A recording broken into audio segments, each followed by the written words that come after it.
భాగీకరణ మళ్ళీ ప్రదక్షిణలు చేస్తూ ఉంటే అమర్ పిల్లలు రాథోడ్ వేరొక వైపు నుండి వస్తూ ఉంటారు. ఇంకోవైపు మనోహరి గుడి వరకు వచ్చి ఇక లోపలికి పరుగులు పెడుతూ ఆయాసపడుతూ వస్తూ ఉంటే చెంబ వెనకాలే పరుగులు పెడుతూ వస్తూ ఉంటుంది. అప్పుడే పూజారి గారు శివపార్వతుల కళ్యాణాన్ని చేస్తూ కథని వినిపిస్తూ ఇప్పుడు గంగామాతకి ఆ పరమశివుడు ఎదురుపడే సమయం ఆసన్నం అయింది అని చెప్తూ ఉంటారు.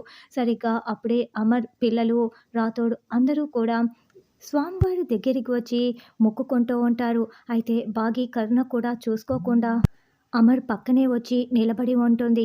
అలా ఇద్దరు ఒకేసారి గంటను కొట్టటానికి చెయ్యి గంట దగ్గర పెడతారు. ఇద్దరూ కలిసి గంట కొడుతూ ఒకరిని ఒకరు చూసుకుంటూ ఉంటారు. అమర్ అయితే చాలా షాకింగ్‌గా బాగి వైపు చూస్తూ ఉంటే బాగి కొంచెం టెన్షన్ పడుతూ చాలా సంతోషంగా అమర్ వైపు కళ్ళలో కళ్ళు పెట్టి ఇద్దరు చూసుకుంటూ ఉంటారు.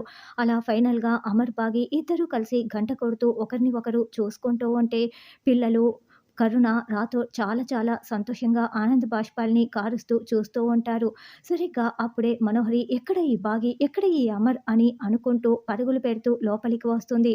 అయితే మనోహరి సడెన్‌గా ఆగిపోయి షాకింగ్‌గా చూస్తూ ఉంటే, ఈ మనోహరి ఏంటి? ఎవరిని చూస్తోంది? అని చెంబ మనోహరి చూస్తున్న వైపు చూస్తూ ఉంటుంది. అక్కడ బాగి, అమర్ గంట కొడుతూ ఇద్దరు కళ్ళలో కళ్ళు పెట్టి చూసుకుంటూ ఉండటంతో ఇక చెంబ, మనోహరి నోరు తెరుచుకొని షాకింగ్‌గా చూస్తూ ఉంటారు. అయ్యో! ఏదైతే జరగకూడదనుకున్నానో అదే జరిగిపోయింది కదా! అన్నట్లుగా మనోహరి చాలా టెన్షన్ పడుతూ చూస్తూ ఉంటుంది. ఇప్పుడు బాగిని చూసేసిన అమర్ ఏ విధంగా రియాక్ట్ అవుతాడు? బాగా తిట్టి తర్వాత ప్రేమగా దగ్గరికి తీసుకుంటాడా? అన్నది రానున్న ఎపిసోడ్‌లో తెలుసుకుందాం.